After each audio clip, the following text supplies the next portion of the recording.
Hey, welcome back to Deeper Than Dough. Today, I'm joined by Alastair Sanderson, CEO of Operio Group, a global manufacturing company generating over 100 million in annual sales.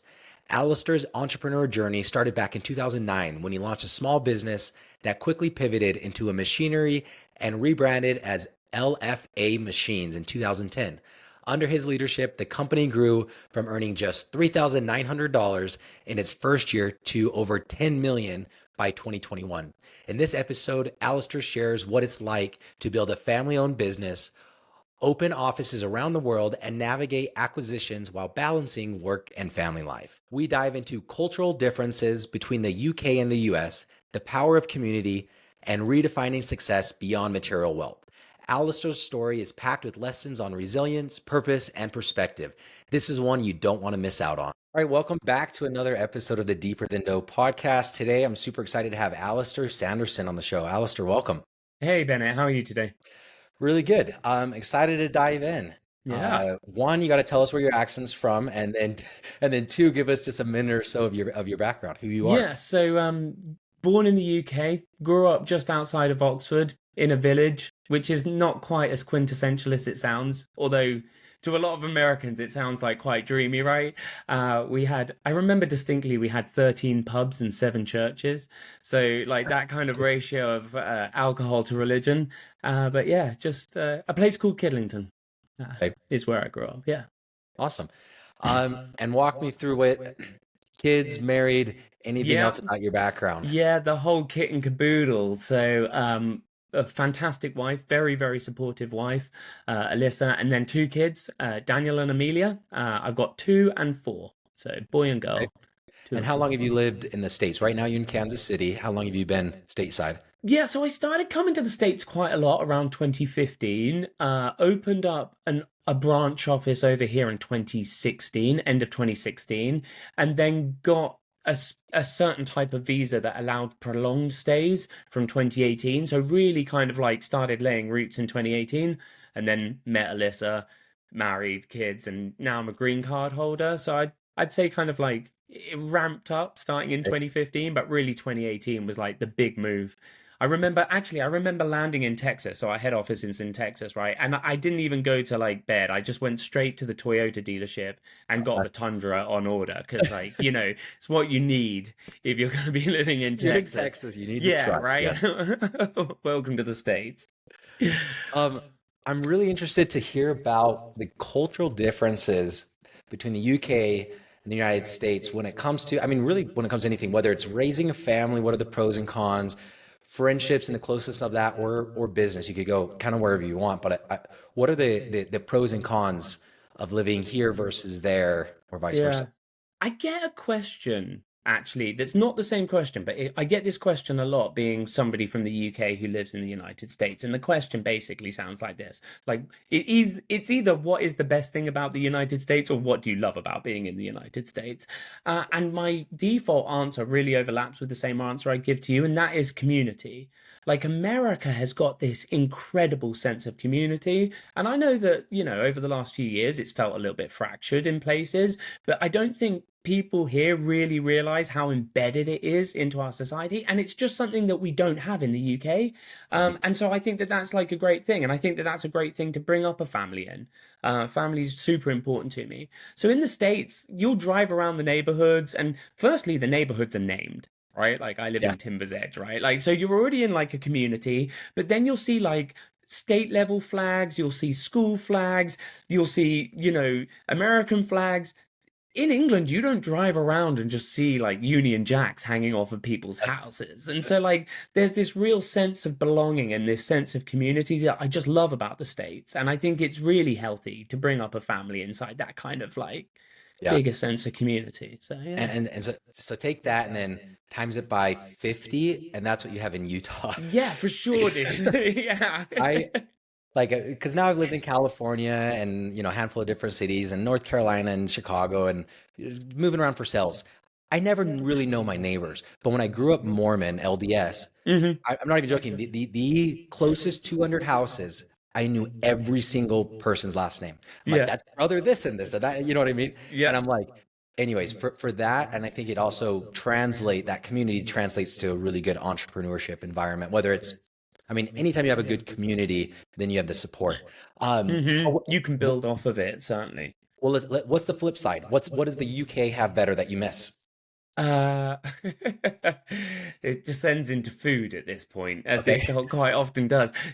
I quite like these things called pork pies, which is Uh-huh. basically like a short crust pastry around a ball of meat.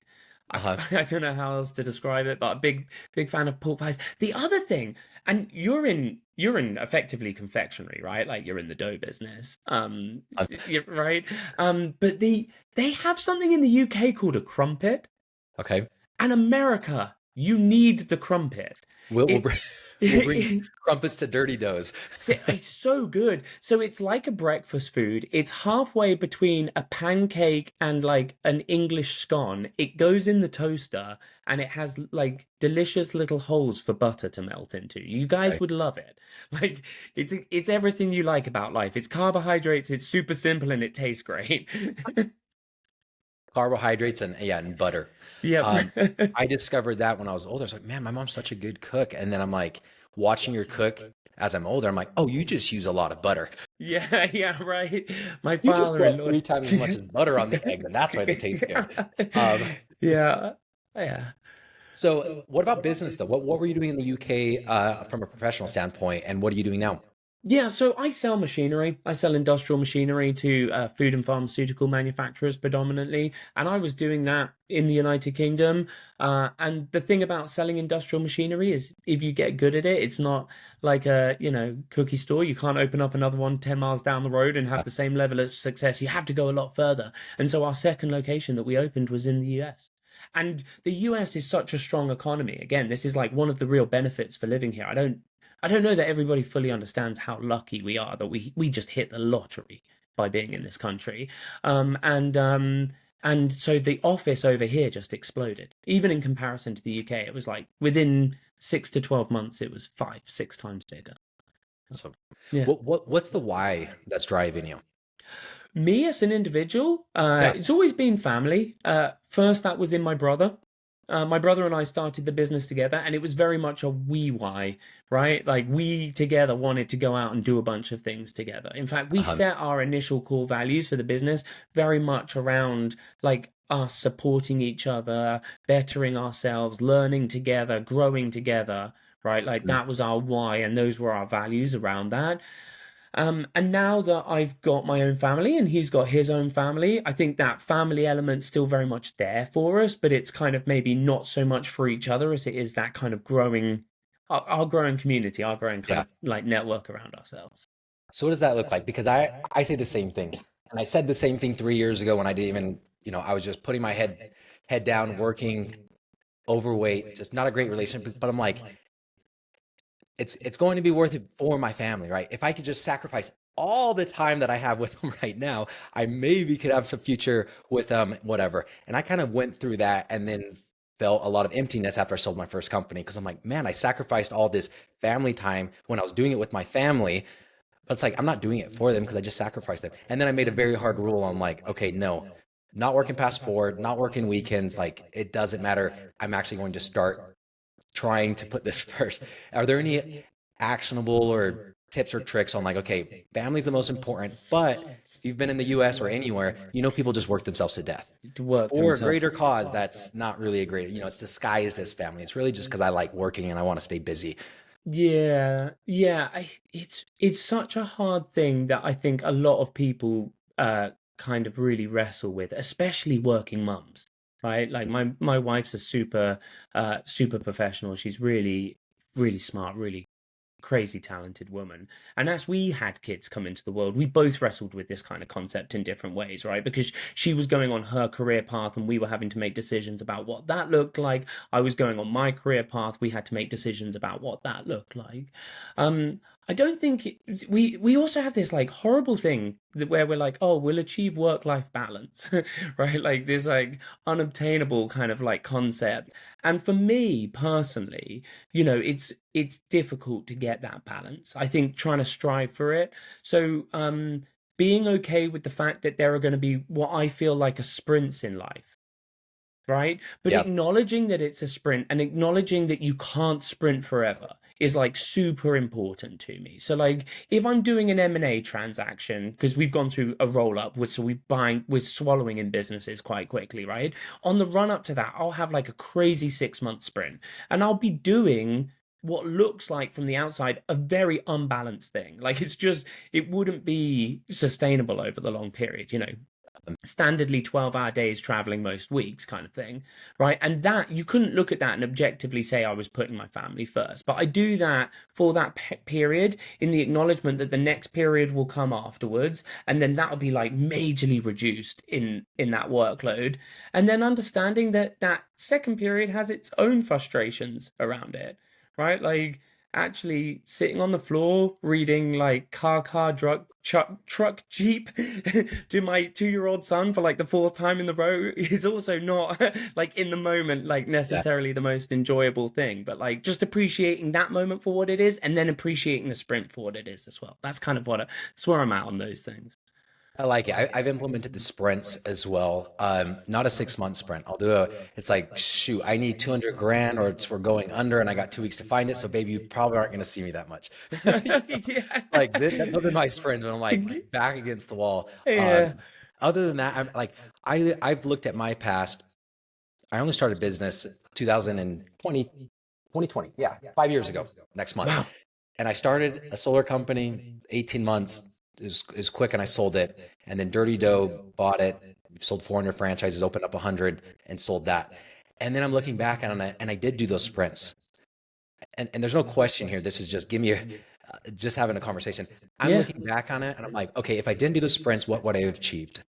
And I'm very convinced that if I didn't do the sprints, yeah, maybe my valuation would have been a little bit lower, but how does that affect my day-to-day life? I don't think it would have at all. So now I'm like, next time I'm trying to do better at determining like what value is this extra work going to actually provide me?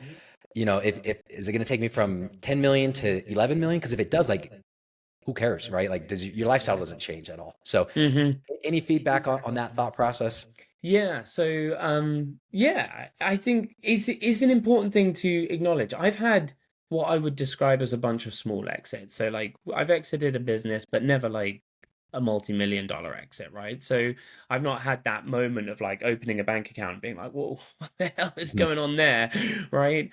But I think it's important but personally, I do think it's important to acknowledge like if okay, if you're not going to fly around in your private jet or live on a 200,000 acre farm somewhere, Yeah. actually the threshold for happiness is probably a lot lower than people think it is, Yeah. right? And actually, how much happiness do you get from the private jet and the farm? I don't know. I'll probably never experience it, but I'm kind of okay with that. Like I'm Yeah. very okay with that.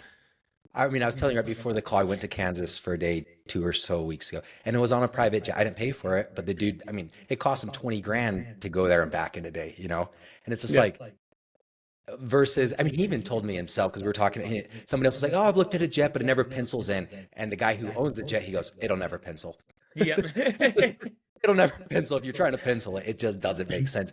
Because he's like, it's so easy. Like, okay, I could get a nice first class ticket to anywhere and pay 10% less than what I'm at. But it's for the freedom because he's like, and then you get the jet and then you want to make money off of it because I turn everything into business, just how all of us do, right? Yeah. But and then you're renting out over Thanksgiving, and then you have a last second thing in Thanksgiving, and that's when you want to hop on your jet, and it's gone, and there's no point. So, Yeah. anyway, that's the handful of times I've been on a jet. I do feel like I'm like, okay, there's literally nothing different other than like I get to take a picture, and if I wanted to smoke on here, they let me. On the Just plane, joking. yeah. I'm just Well, joking. I don't think they'll let you smoke. I don't Um, smoke and I'm not on social media, so like maybe private flights not for me. Maybe I'll stick with American. but I do agree. I mean, there's a Tony Robbins book, and he takes you through what it is to like have the perfect life and then how to put that in like a dollar amount. And he's like, you don't buy a private jet, but you can pay for a private jet, like charter it, right? And then you're looking at it, you're like, oh, I only need XYZ amount to really live that perfect life. But a lot of times we don't define it. I think I did that as far as like, what's my goal? You set a goal and it's a material goal, hoping that that material goal allows you to achieve an emotional goal. Because at the end of the day, who cares what we have? It's how we feel. And I think that's, very evident in anything. Like, I'll give you $1 million and you're going to feel like shit every day, or I'm going to give you $5, you continue to live, but for whatever reason, every morning you're just going to be super happy and stoked to be alive. Everybody's going to take that, right? So we know we're after the emotional, but yet our goals aren't emotional based. It's I just want the jet. It's material based, not defining what the jet's going to bring us. Yeah. Yeah. Yeah. I don't know that everyone would take that though. I think there are loads of people that are just like, nah. Probably loads of people listening to this podcast that are like, no, I'm taking the $1 million. I'll deal with feeling like heck every morning for however Really, long. really. Okay, let me think on that again. Because there are like, I think it's different maybe for you and I, right? Where you get to a level of comfort and you understand. Do you see what I mean? But we've worked our way up Maslow's hierarchy of needs. Like, we're not worried. I'm assuming you're not worried about your Costco bill, right? And No. so, like, if Yeah. you're in a situation where you are, like, that $1 million probably feels like it fixes a lot of pain. Do you know what I mean? It Yeah, probably, but let me rephrase it. yeah, You get as much as money as you want, but you feel like shit every day, all day. You know what I mean? Or you don't get anything, but like, what was the point of it? Why do you want money? yeah, So you yeah, don't feel like crap. But I guess if you're saying if you're down there enough of like, oh crap, I'm not paying rent. yeah. I would, yeah, no, I agree with you then. If I'm a Because then dad we're, and I have the pressure of my family and my wife and the outside society, like you need to care for your family, I'll be like, I'll feel like shit if I can take I'll care of. feel like Okay, hell if I pay for I'm with you my, on that. if I can pay for my family, if I can look after my kids, I'll pay like hell. In some ways, I guess that's the sacrifice that like a lot of working people make, But right? even then, it's like I will feel like hell because I feel like that's what I need to do, right? Because Mm-hmm. I feel like that's my responsibility. And I do think that kind of leads me back to we're all after an emotional state. Nobody cares to have a physical thing. We want physical things to achieve an emotional state. Yeah. So then if you have your goals, like my goal was $1 million before 30. And then that I just like Did you make that's what it? I'm gonna get. And I achieve all my goals. So I There you go. achieve it. And then I'm like, then what though? Like I was supposed to feel amazing and I felt the same. I didn't feel bad. I felt great, but it wasn't anything different. And it's like literally no difference in my life at all, Yeah. except for I realized that I got up to 310 pounds and I was just super Whoa. fat. And I didn't have a great relationship. And that's kind of, where I'm coming from on this. Do you have a definition of success? If you fast forward 2, 3, 5 years, whatever, like what does that look like on a Yeah, for so you? my brother and I do these retreats together because my brother and I are in business together. So we do these retreats every year together, and we do this process that we call start at the end, and we actually detail like what our perfect life would look like. Like we Love want it. to be able to go on a holiday with the grandkids to our second home, right? We're okay flying commercial, not private, but we also want to be able to pay for college tuition for our, Mhm. whatever. Do you know what I mean? So like we do this process where we're like, where do we kind of want to get to? And these conversations that we have, it often centers around family, it centers around time spent with family, and then we kind of back into a material number that we think will make it, that will allow us to achieve that. And Yeah. actually, it's been quite interesting watching the process happen because we've done them now. I think we started them in 2016. So we must have been doing Are them you now. saying you're hosting these retreats or you're an My brother and attendee? I just self-host the retreat. We just get like an Oh, it's just you Airbnb. two. Okay, Just awesome. I yeah, love it. we get an Airbnb. So this is the process. We get this Airbnb. We tend to Mhm. do it like Lake of the Ozarks, Lake Bled in Slovenia, like Bali. Like we tend to try and get somewhere that's like naturally beautiful and has like a lot of outdoor space. And then we'll just rent an Airbnb and we turn up with like one of those massive post-it note things and we just start sticking paper on the wall and like getting creative with the pens and getting our ideas up. And one thing that I've noticed, like I said, we've been doing it since about 2016, so we're about 8 years into it. That number has come down; it hasn't gone up. Like, so we've been diverging on the number. Like, as we're like working our process, and we kind of track our what we consider to be our net wealth. Like that number's coming up, and then the number we feel that we need is like coming down. It's Yeah. a Okay. it's an interesting thing. Do you think it's coming down? I'm reading a book right now. It's focusing a lot on like one of the big problems with society is everybody's on this pursuit of happiness, right? Yeah, Because it's a pursuit, you have to get something. And when you're saying I'm on a pursuit of happiness, it's typically in anybody's mind, it's I need to get enough things around me manipulate my environment enough to then have what I want. Where he's like, well, that'll never work. It's never worked for anybody. It just will never work. If it's external, it's not going to work. It has to be internal. So do you think there's some correlation, like as you get more mature, older, and you're like, oh, I'm focusing a little bit more internally, less externally, and that's what's driving the number down? Any correlation there, or any thoughts on that? Yeah, there could be correlation there. There's also, I think, like the distinct realization that it's not a destination. Yes. Yeah. Right? Like, I think if what you're trying to do is to find your end state happiness as a destination, you really, there's a You missed fundamental it. flaw Yeah. because we're on a journey Excuse me. and it ends one day, right? But it doesn't end in a destination, it ends in termination. Like, it's a very terminal, finite point, Yeah. right? And everything until that point is that journey. And I think that's probably more the realization, and that probably drives the number down quite a lot. Because I do remember sitting there and, like, on the first one, we were discussing things like cars and houses and, those kind of things. And now the discussion has changed much more to time spent, holidays, vacations, and you can get a lot of ski vacations for the price of a Ferrari. Like, you just like, I know that Park City's like price has gone up a bit, but like Less than a it's not that Ferrari. crazy. You mentioned working with your brother. Yeah. Have you guys been in business since the beginning? Yeah. Yeah, dude. So I was going through this kind of crazy time in my life. It was quite disruptive. It was definitely a change moment. And I found myself back at home with mum and dad when actually at a time that a lot of kids probably are, right? Like I was Yeah. 21, 22. So that kind of boomerang thing, I'd left and come back again. And my brother was 18 at the time and was probably getting ready to fly the nest for the first time. Uh, And he was just like, mate, I've got a lot of faith in you. I think we can go out and do something together. Like, let's hit it together. Let's go work something out together. And so this so, was, you said he's 18, you're 21, 22, and that's when you yeah, guys, wow. yeah, yeah. So I think my brother had one other job once, working for Domino's for like 3 days.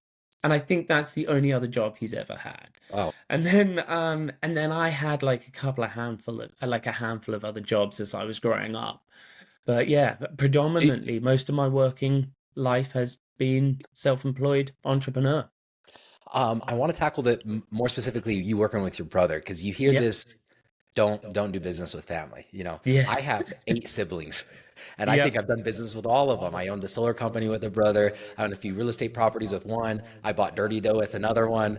Um, and anyways, I've really enjoyed it, but I think it's what's the key to success, and do you recommend it to other people? That's my question. Yeah, so I think what has made my brother and I successful is a massive amount of respect for each other's skill sets, which we acknowledge are very different, Um, right? So, like, I think that that's the first thing. I have a profound amount of respect for him. I believe he has a profound amount of respect for me. And so that allows us to be able to make decisions independently of one another in the trust that the other person is going to be okay with it.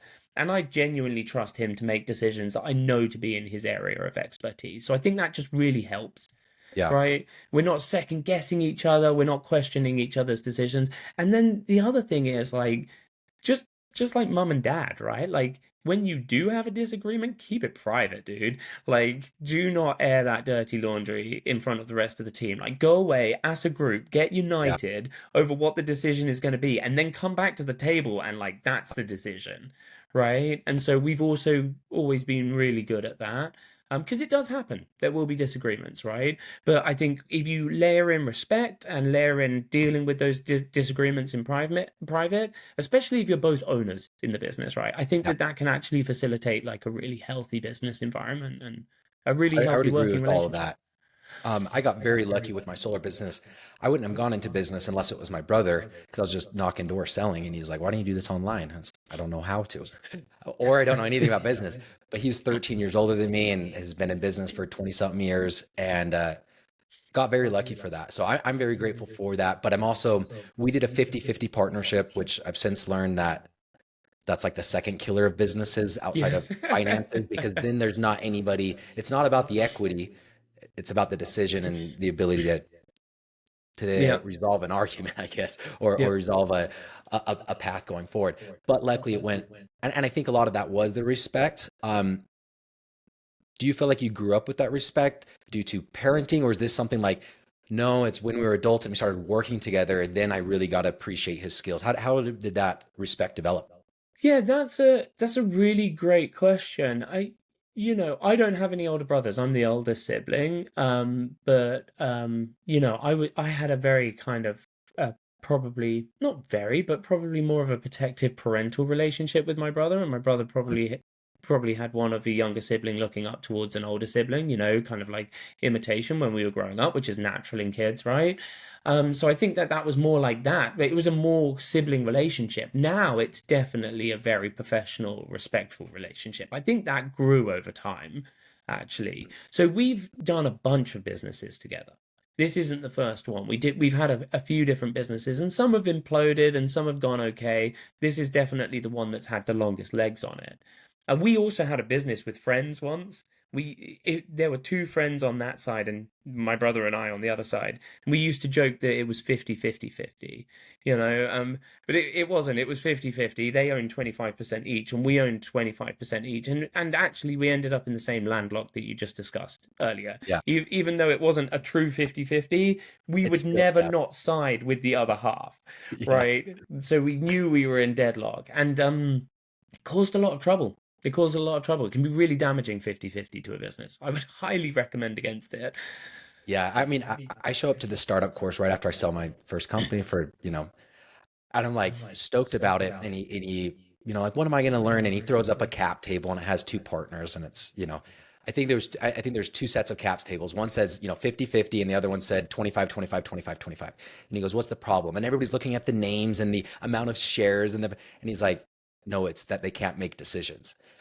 Which is just, again, until you've heard it, I never knew that. So anyways, I like that advice. It sounds like you do as well. I think Um, that probably goes back, sorry to interrupt, but no, that no, probably you're good. goes back to what I was saying earlier as well, right? Like my brother and I, my brother and I are 50-50, but like we respect each other to make those decisions and we know where those decision lines fall intuitively. And I think that's what allows it to work in spite of the fact it's 50-50. I would agree with you. I'm like, man, it would be hard to do a 50-50 partner unless you have that high level. I think it worked with my brother because of that, Yeah. because I had such a high level of respect for him.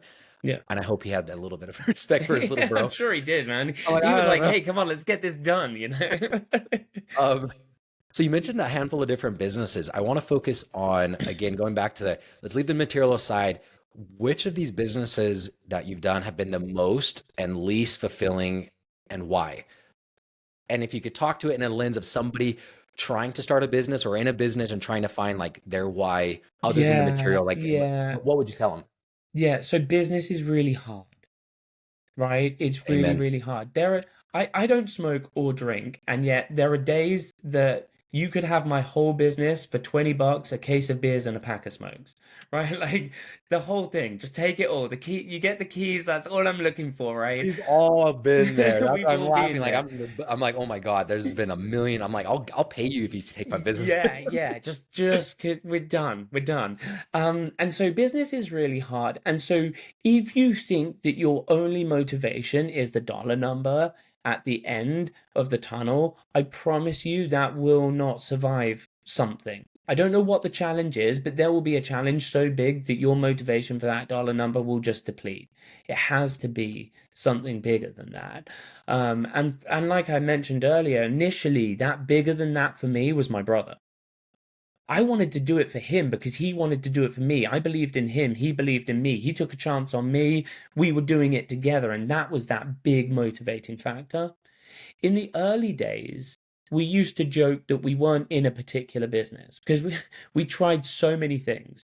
We sold secondhand cars, bounce houses, glow sticks. Like we did so much stuff, right? We were, but some people get the reference, especially those from the UK. But we were like almost like a Del Boy and Rodney, right? Like which is a very like only fools and horses reference for the UK folks in the UK. But the we were really kind of like yeah, just trying everything.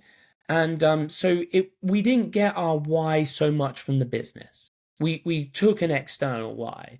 Like, I sell pharmaceutical equipment essentially, and now I found a lot of joy in it, but it's only been quite recently that I've realized what a positive impact we have. Like 150 million Americans wake up every morning and take a daily med, right? And my daughter is now one of those. She'll have to take a daily med for the rest of her life, right? And so now I see some good in what I do. But initially, that was never the driving factor. The driving factor was my brother.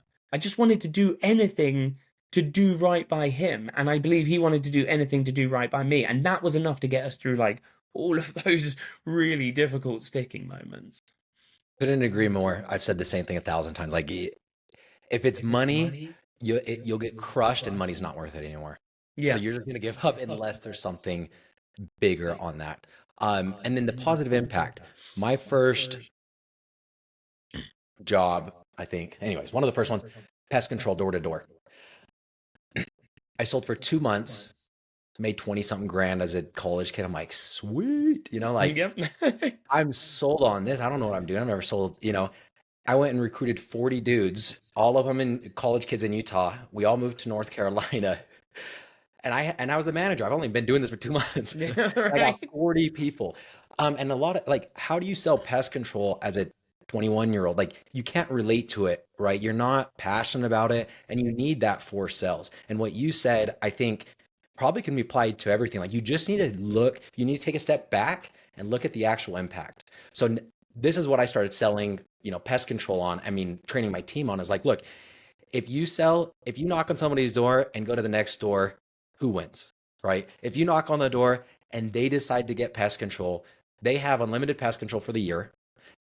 Our technicians now have jobs which feed their families. They're going to show up in Toyota trucks, right? That the Toyota factory is, with Michelin tires. It's like, it's so easy to, and then the pest control, pesticides, whatever, they get paid. Everybody gets paid. That's how the economy runs.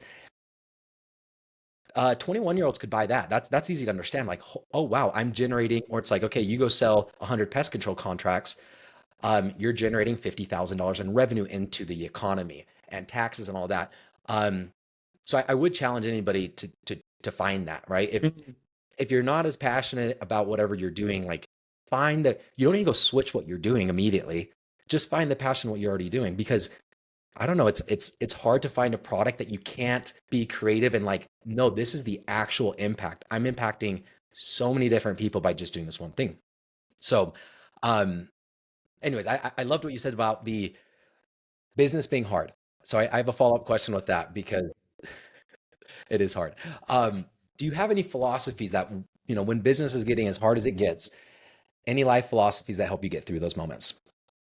Yeah. So, for me, I just drag it back to perspective, right? Like, I think you can take a look at anything, any point, and you can change your reference point for looking at that moment, that situation, right? Whatever it is. And just the change of the reference point can be enough to change whether or not that thing's a good or a bad thing.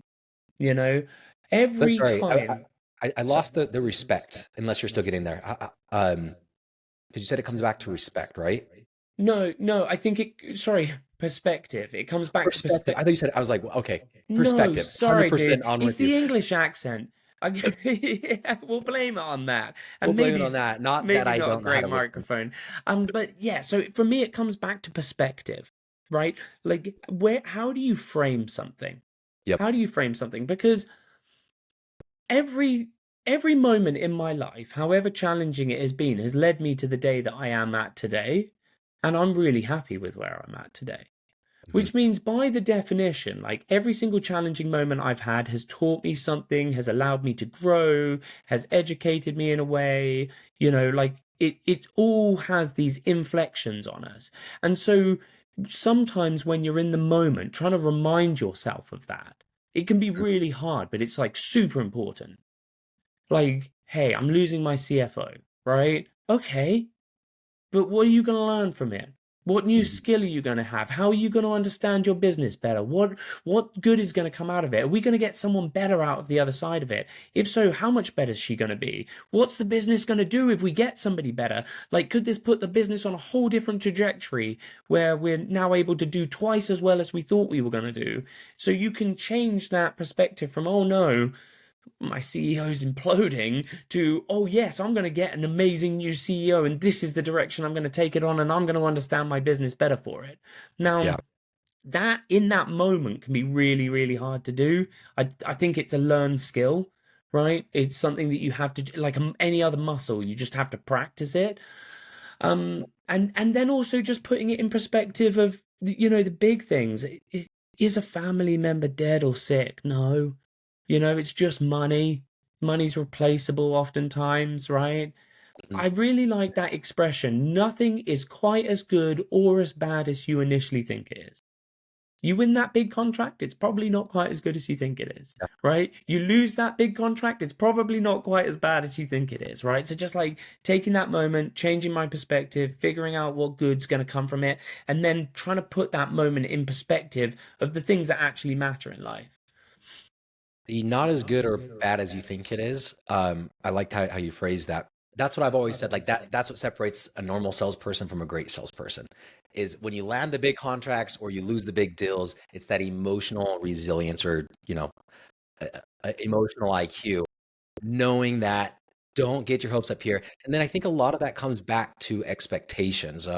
Going with something I quote all the time from Buddha, suffering is the desire is the root of all suffering. And then you can replace desire with expectations, right? And it's like, if I can have more loose expectations that it's not that this is my CFO forever, it's my CFO as long as it works out. And then when they quit, it's the next thing, right? But that the expectation is a little bit more loose. Because when I hear perspective, I kind of, in my mind, I'm translating it. You're having a different perspective, and those two perspectives are loosening expectations and gratitude. Little accurate there. Yeah. Have you read that book by Mo Gawat, Designed for Happy?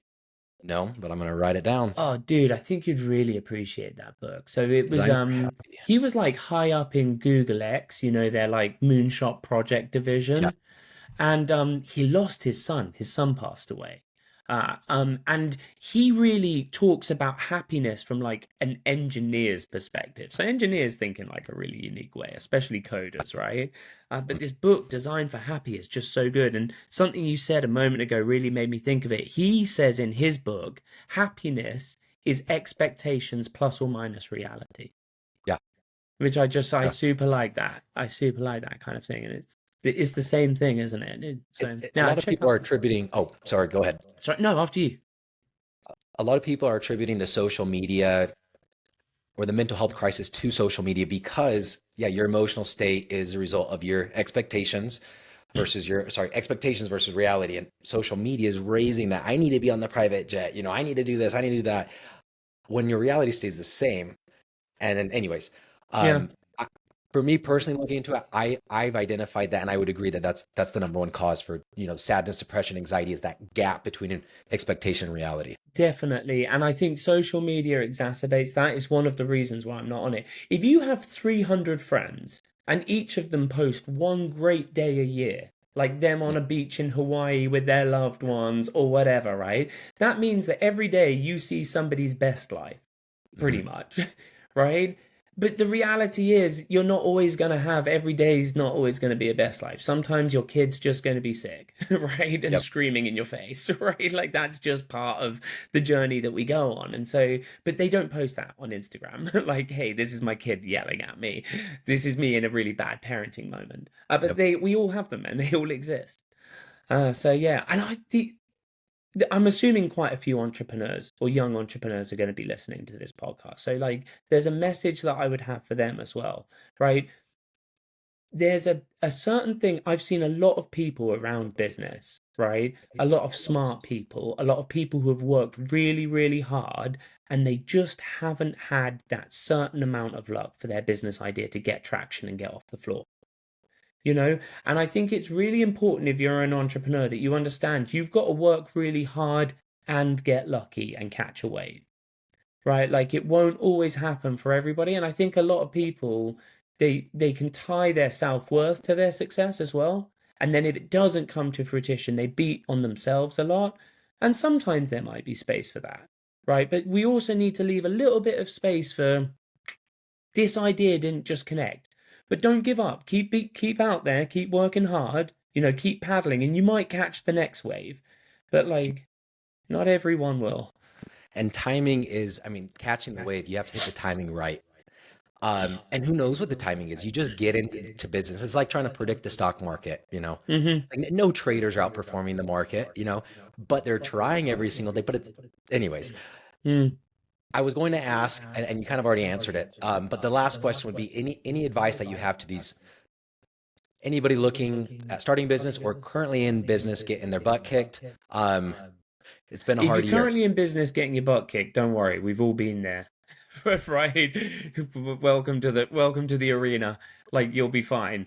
If you're thinking about getting into the arena, really make sure that you want it.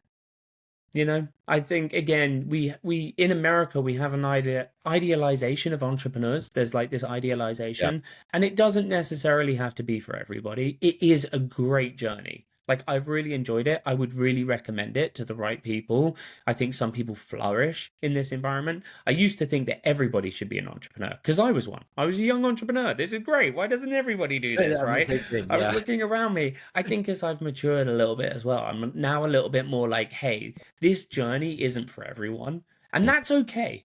It doesn't make you a good or a bad person. It doesn't make you right or wrong.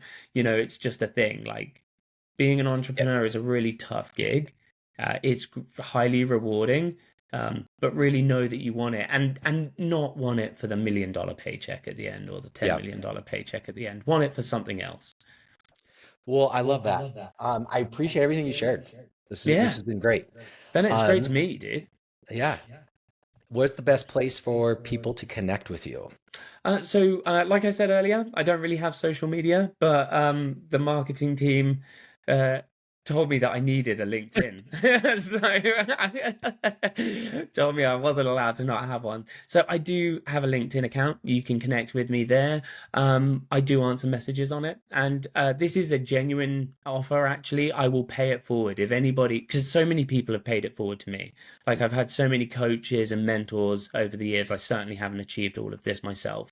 There's been a lot thrown into me. So if there are any people out there that just want to connect, have a conversation, get some feedback, advice, thoughts on a situation, see if they can learn from some of my battle scars, I'd be happy to answer any questions or connect with anybody on LinkedIn. It's such a valuable offer. I mean, I agree with you.